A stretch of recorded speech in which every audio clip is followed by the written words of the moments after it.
Mon message s'adresse à tous ceux d'entre vous qui souffrent, qui se sentent coupables, qui ont de la faiblesse et des tristesses et qui sont dans le désespoir. En 1971, on m'a confié la responsabilité de plusieurs conférences de pieux aux îles Samoa occidentales, ainsi que l'organisation d'un nouveau pieux sur l'île d'Upolu. À la suite des entretiens, nous avons affrété un petit avion pour nous rendre à une conférence de pieux sur l'île de Savaii. L'avion atterrit dans un champ à Fala et devait revenir le lendemain après-midi pour nous ramener sur l'île d'Upolu. Le jour où nous devions quitter Savaii, il pleuvait. Sachant que l'avion ne pouvait pas atterrir dans un champ détrempé, nous nous sommes rendus en voiture à l'extrémité ouest de l'île, où il y avait une sorte de piste sur une barrière de corail.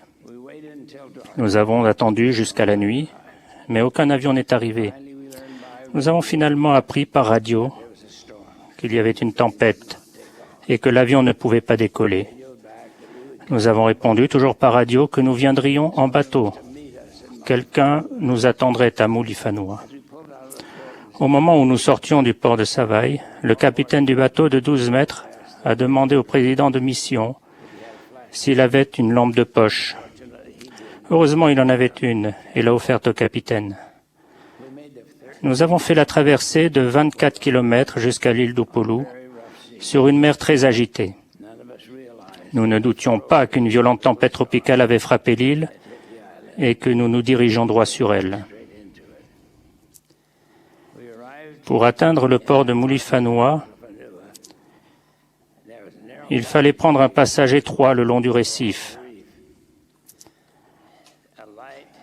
Cet étroit passage était signalé par une lumière sur la colline, surplombant la plage, et par une seconde lumière plus bas.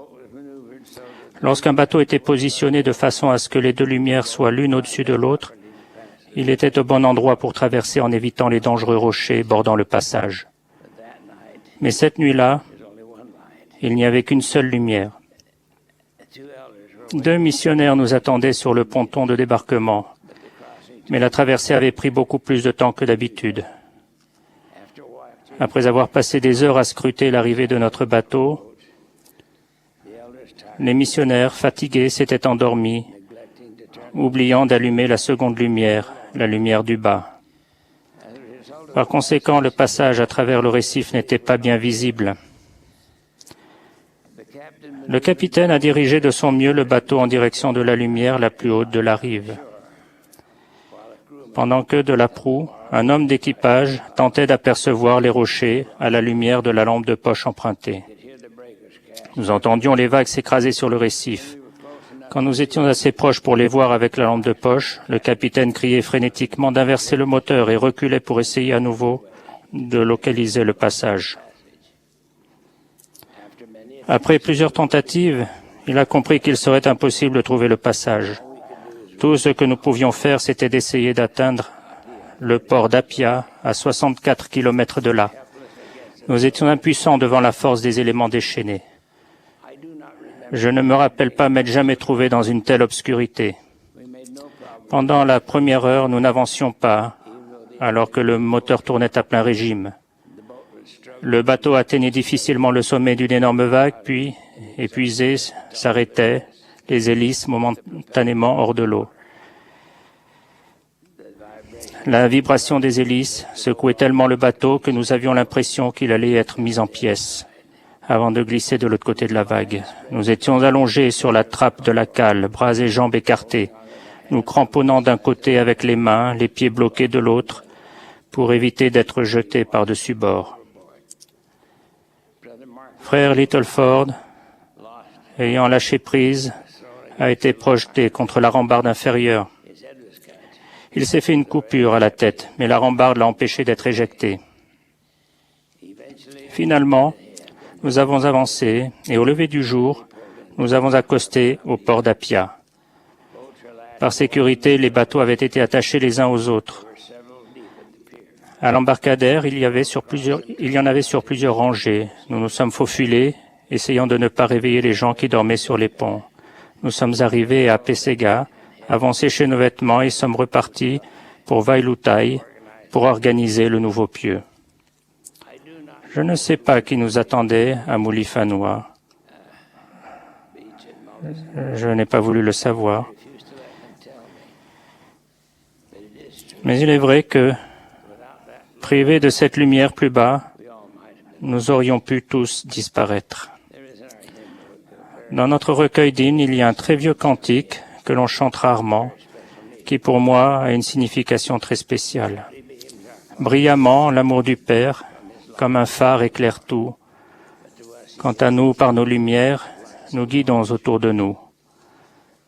Que nos lampes brûlent claires, indiquant sur le flot noir aux marins perdus qu'hier, le chemin, la vie, l'espoir. Le péché dans la nuit sombre se déchaîne menaçant, et des yeux inquiets dans l'ombre vont chercher nos feux brillants. Fais rayonner ta lumière pour arracher à la mort le pauvre marin qu'hier, à la recherche du port. Je m'adresse aujourd'hui à ceux qui, peut-être, sont perdus et qui cherchent cette lumière du bas pour les guider sur le chemin du retour. Dès le début, il était clair que dans la condition mortelle, nous ne réussirions pas à devenir parfaits. Il n'était pas attendu de nous que nous vivions sans transgresser une loi ou une autre, car l'homme naturel est ennemi de Dieu et l'est depuis la chute d'Adam, et le sera pour toujours et à jamais, à moins qu'il ne se rende aux persuasions de l'Esprit Saint et ne se dépouille de l'homme naturel et ne devienne un saint par l'expiation du Christ, le Seigneur. D'après la perle de Grand Prix, nous savons que rien d'impur ne peut demeurer dans le royaume de Dieu. C'est pourquoi un moyen de se repentir et d'être de nouveau digne de se trouver en présence de notre Père Céleste a été prévu pour tous ceux qui pêchent. Un médiateur, un rédempteur a été choisi, quelqu'un qui avait une vie parfaite, ne commettrait aucun péché et s'offrirait en sacrifice pour le péché, pour satisfaire aux exigences de la loi, pour tous ceux qui ont le cœur brisé, l'esprit contrit. Et il ne peut être satisfait aux exigences de la loi pour personne d'autre. Dans Alma, au sujet de l'importance de l'expiation, nous apprenons ceci, car il est nécessaire qu'une expiation soit accomplie, sinon toute l'humanité va périr. Si vous avez commis une faute, si vous n'avez commis aucune faute, alors vous n'avez pas besoin de l'expiation. Si vous avez commis des fautes, alors, et nous l'avons tous fait, qu'elles soient bénignes ou graves, alors vous avez un immense besoin de trouver comment elles peuvent être effacées afin que vous ne soyez plus dans les ténèbres.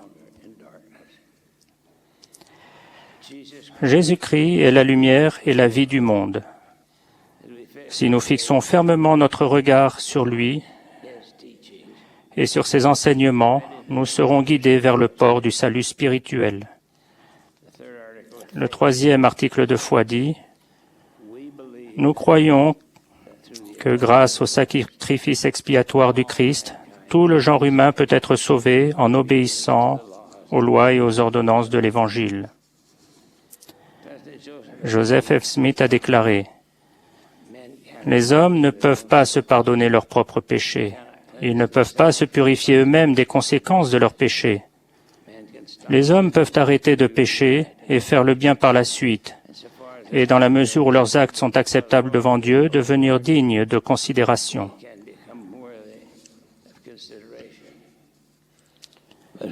Mais qui réparera les torts causés par eux-mêmes et aux autres, torts qui leur semblent impossibles de réparer personnellement?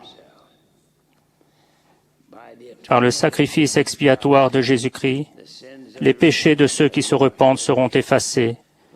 Même s'ils sont comme le cramoisi, ils peuvent devenir blancs comme la neige. C'est la promesse qui vous est faite. Nous ne savons pas exactement comment le Seigneur a accompli l'expiation.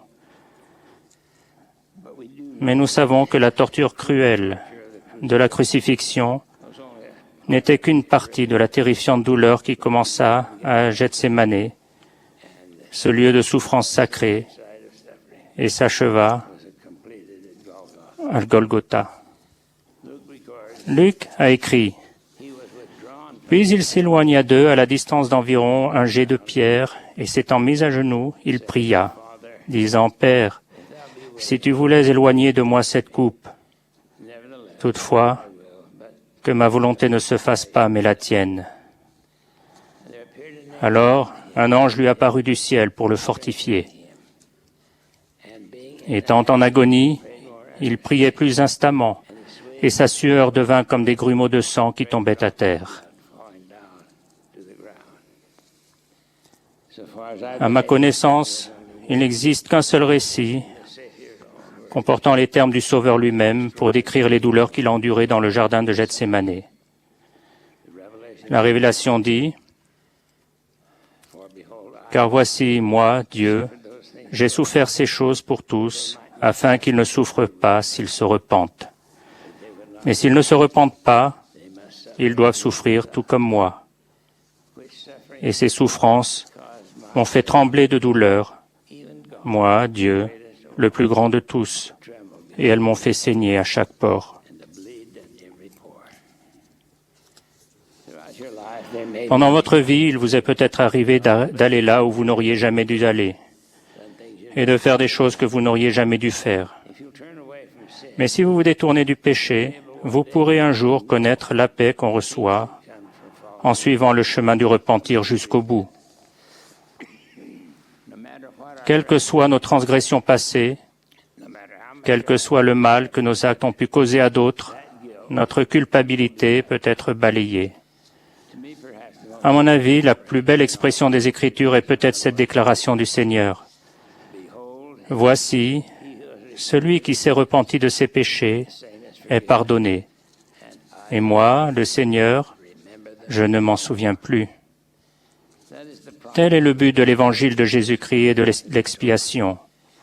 Accueillir tous ceux qui viennent, tous ceux qui veulent se joindre à nous, et leur faire vivre des expériences qui, à la fin de leur vie, leur permettront de franchir le voile, s'étant repentis de leurs péchés et ayant été lavés par le sang du Christ. C'est ce que les saints des derniers jours font à travers le monde. C'est la lumière que nous offrons à ceux qui sont dans les ténèbres et qui se sont égarés. Où que nos membres et nos missionnaires aillent, notre message est un message de foi et d'espérance dans le Sauveur Jésus-Christ.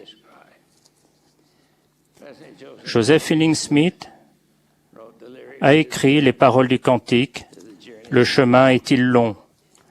Ces paroles contiennent un encouragement et une promesse pour ceux qui cherchent à suivre les enseignements du Sauveur. Le chemin est-il long, escarpé, épuisant, de chardons et d'épines remplis? Les cailloux du sentier sont-ils aigus, coupants? Avez-vous donc besoin d'un appui? Votre cœur est-il là, triste et découragé, en portant votre part de soucis? Vos fardeaux ici-bas sont-ils lourds à porter? Pour aider, n'avez-vous point d'amis? Oh, ne faiblissez pas en montant le chemin, car l'aimer vous attend tout là-haut. Portez vers lui vos pas et saisissez sa main. Il vous conduira toujours plus haut, au pays saint et pur, où tout cesse la douleur, d'où le sombre péché s'est enfui, où le ciel est d'azur et bannit le malheur. Suivez-le donc, entrez avec lui. Au nom de Jésus-Christ. Amen.